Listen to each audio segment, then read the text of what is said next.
Simple complex কম্পাউন্ডের মধ্যে simple sentence আমরা already পড়েছি। সিম্পল সেন্টেন্সের মধ্যে কিরকম আছে দেখো, যেমন মনে করো একটা আছে সিম্পল সেন্টেন্সে একটা ফাইনাইট ভার্ব থাকবে এরকম বলেছি। ফাইনাইট ভার্ব মানে কিরকম, যেটা দিয়ে টেন্স বের করা যায়, যেটা টেন্স নির্ণয় করা যাবে, যেটা বাক্যের মেইন ভার্ব হতে পারবে, সেটা হচ্ছে কি সিম্পল সেন্টেন্স, সেটা হচ্ছে ফাইনাইট ভার্ব।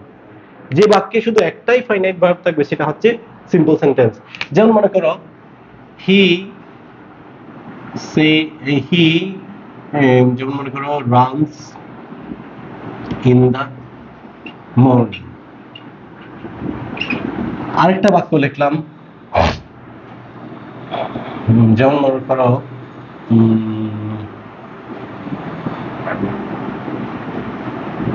মনে করো হ্যাভিং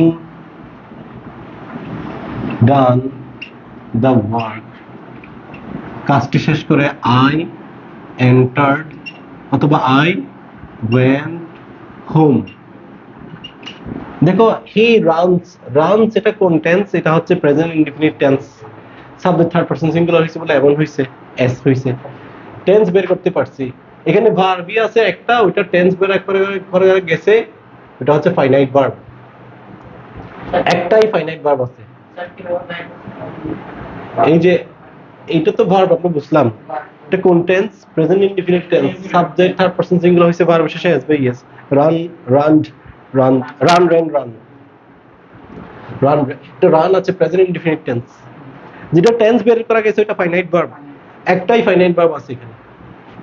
আচ্ছা দুটো থাকলে সিম্পল সেন্টেন্স হবে না। এখন আসো, শুধু একটাই ফাইনাইট ভার্ব থাকবে সিম্পল সেন্টেন্সে। হ্যাভিং ডান দ্য ওয়ার্ক, কাজটি শেষ করার পর I went home. Go went গন এটা পাস্ট টেন্স, কেন সাবজেক্ট ভার্বের পাস্ট ফর্ম অবজেক্ট, বা অবজেক্ট থাকুক না থাকুক, অবজেক্ট নাই মনে করো, সাবজেক্ট ভার্বের past form past indefinite tense. তাহলে তাহলে আচ্ছা হ্যাভিং ডান এটা কি কোনো টেন্সে পড়ছে না দেখো তো, হ্যাভিং প্লাস ভার্বের 3 নম্বর ফর্ম, এরকম কোনো টেন্সের রুলস নাই। হ্যাভ হ্যাজ 3 নম্বর ফর্ম আছে, কিন্তু হ্যাভিং প্লাস 3 নম্বর ফর্ম এটা কোনো টেন্সের মধ্যে নাই, কোনো ভয়েসের মধ্যে নাই, এটা ফাইনাইট ভার্বে পড়ে নাই, এটা নন ফাইনাইট ভার্ব। বুঝতে পারছো কিনা? তাহলে এখানেও ফাইনাইট ভার্ব আছে একটা, এটা ফাইনাইট নয়। যে বাক্যে শুধু একটাই ফাইনাইট ভার্ব থাকবে সেটাও সিম্পল সেন্টেন্স, এটাও simple sentence. Non finite verb 100টা থাকুক সমস্যা নাই, যে বাক্যে শুধু একটা ফাইনাইট ভার্ব। ফাইনাইট ভার্ব মানে কি, যে ভার্বের টেন্স বের করতে পারবে তুমি, সহজ কথা। এখানে টেন্স বের করতে পারতেছো কার, ওর, ওয়েন্টের। বুঝতে পারছো কিনা? এটার কি টেন্স বের করবা? স্যার হ্যাভিং ডান এটা কোন টেন্সে পড়ছে? Sir present perfect, present perfect have has বি3, এটা তো হ্যাভ না, হ্যাভিং। এটা এটা টেন্সের ভার্ব নয় বা নন ফাইনাইট ভার্ব, ঠিক আছে কিনা? যদিও এই ক্লাস দেখো, এই ক্লাস ভিডিওতে দেখলে তাও তুমি 100% বুঝবে না। লাইভ ক্লাসে আর ভিডিও ক্লাসের পার্থক্য হচ্ছে এরকম, ভিডিওতে ডাইরেক্ট ইন্টারঅ্যাকশন। বুঝতে পারছো কিনা?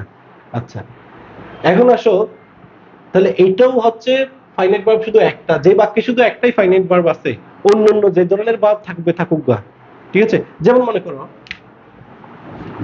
Two swim is a good exercise.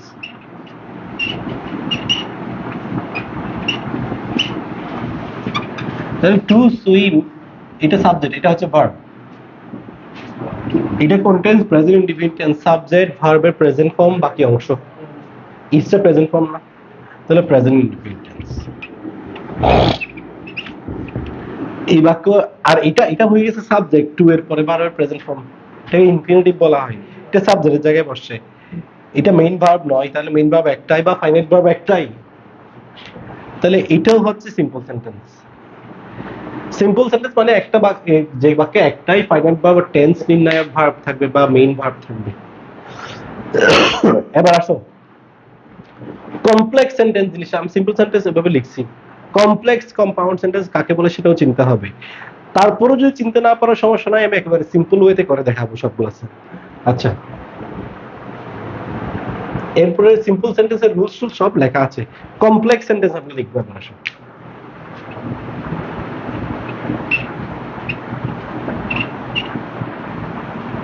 Complex sentence Bangla হচ্ছে জটিল বাক্য।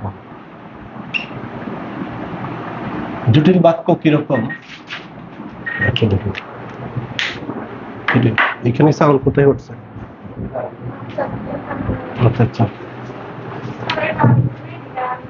হুম, আরো পিছনে আনতাম। হুম হুম।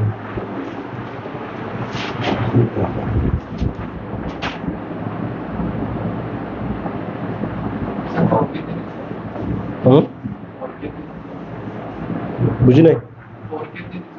না 4K তে না, 4K হয় কিনা, হয় না মনে হয়। আচ্ছা দেখ, 4K তে নিচ্ছি না। 4K নিয়ে নিয়ে তুমি একটা ভিডিও কত সাইজ হবে তুমি জানো?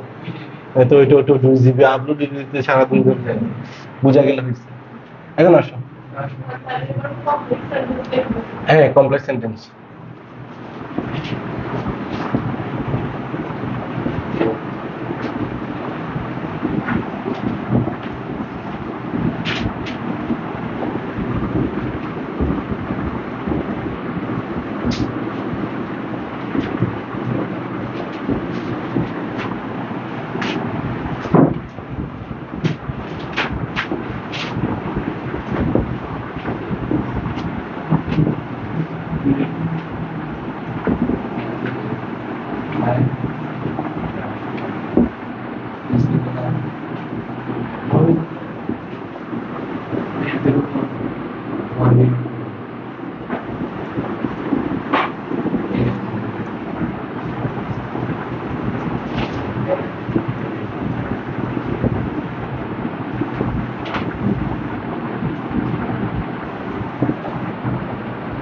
তাহলে আজকে যারা আসে না, আমি তাদেরকে আগামী দিন আবার ক্লাসটা নেব, কিরকম? তারপর আগামী দিন যারা আসবে না, তাদের ক্লাসটা এর পরের দিন আবার নেব। এভাবে চলতে থাকবে আমাদের সেম ক্লাস।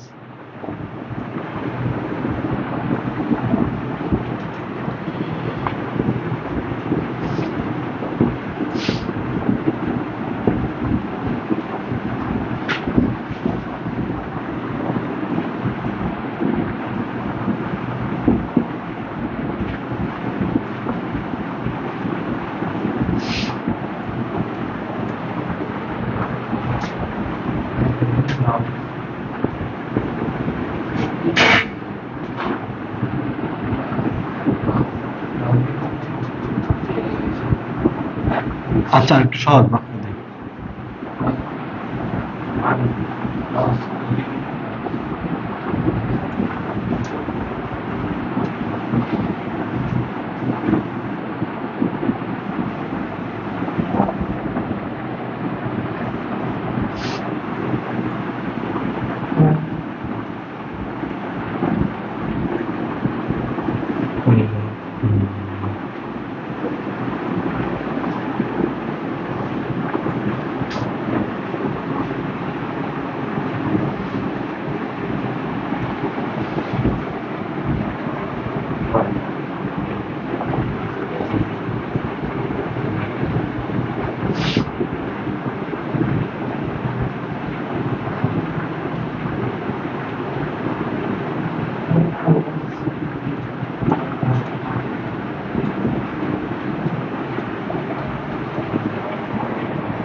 আচ্ছা, একটু করে দেখো তো, একটু করে, তারপর বোঝা শুরু করবে।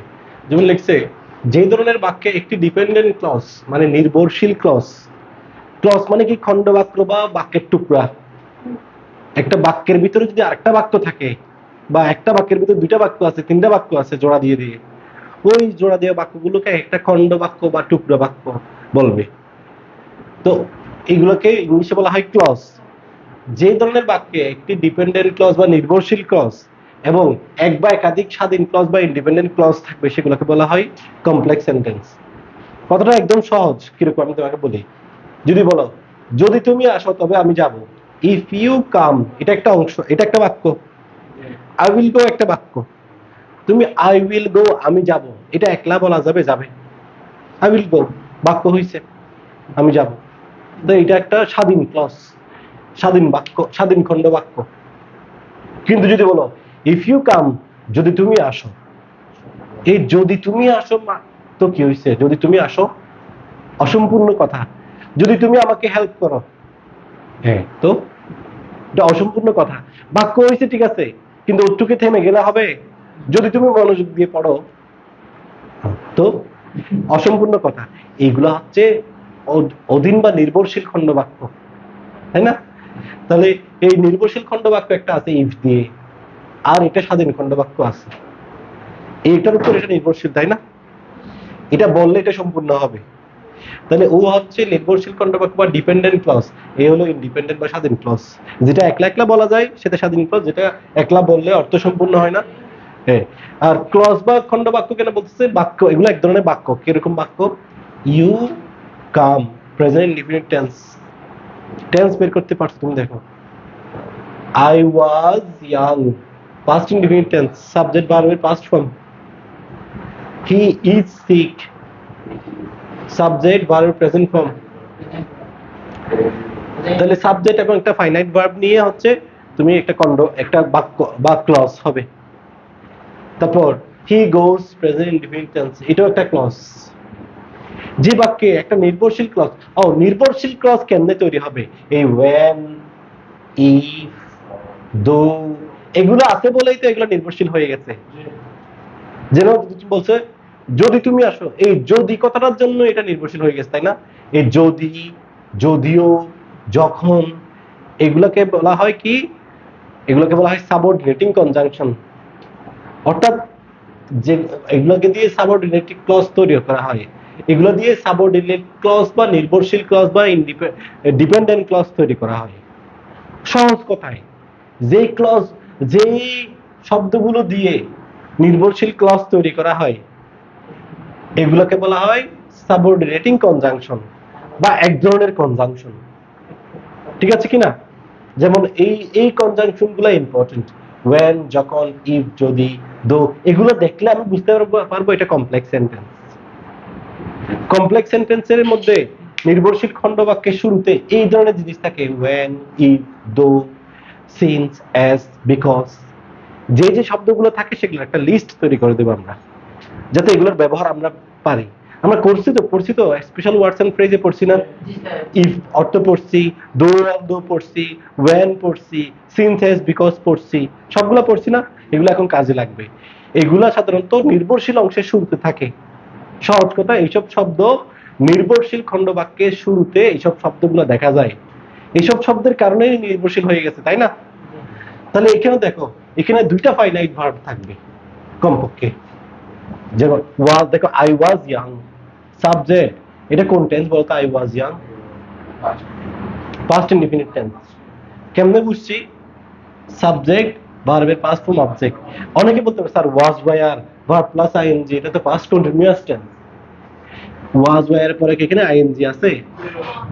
শুধু was, am is are present tense, was were past tense, subject ভার্বের past form object, past indefinite tense. এটা একটা finite verb. I love, loved, loved এটাও পাস্ট ইনডিফিনিট টেন্স, টেন্স বের করতে পারছি। এটাও একটা ফাইনাইট ভার্ব। এখানে দুইটা ফাইনাইট ভার্ব আছে না? সিম্পল সেন্টেন্স হলো একটা থাকতো শুধু। যেমন come present indefinite tense, will go future indefinite tense, দুইটা finite verb. Is present indefinite tense, কেন ইজ এর পর আইএনজি থাকলে প্রেজেন্ট কন্টিনিউয়াস হইতো, শুধু ইজ থাকলে present indefinite. Present indefinite tense goes present indefinite tense, দুটো ফাইনাইট ভার্ব না? ফাইনাইট ভার্ব মানে কি? সহজ কথা, যেটা টেন্স টেন্স বের করতে পারবা, টেন্স বের করা যাবে, মেইন ভার্বের কাজ করবে, তাই তো? দুটো ফাইনাইট ভার্ব, সিম্পল হলে একটা থাকতো শুধু, আর এখানে মেইন কথা একটার উপর একটা নির্ভরশীল করে দুটা টুকরা থাকবে, একটার উপর একটা নির্ভরশীল হয়ে দুটা টুকরা থাকবে। আর কম্পাউন্ড সেন্টেন্স হইলে তাও দুটা টুকরা থাকবে, দুটা খণ্ড বাক্য থাকবে, কিন্তু সেখানে কারো উপর কারো নির্ভরশীল নাই, সেখানে এন্ড অর বাট মূলত এই তিনটা দিয়ে যুক্ত থাকবে দুটা দুটা খণ্ড বাক্য। এন্ড আরো কয়েকটা আছে, মূলত এন্ড অর বাট এগুলো সবচেয়ে বেশি ব্যবহৃত হবে। এই এন্ড অর বাট দিয়ে দুটা স্বাধীন কথা যুক্ত থাকলে সেটা হচ্ছে কি, সেটা কম্পাউন্ড সেন্টেন্স। যেমন যদি বলা হয়, এটা লিখবে না, আই ওয়েন্ট টু স্কুল, এটা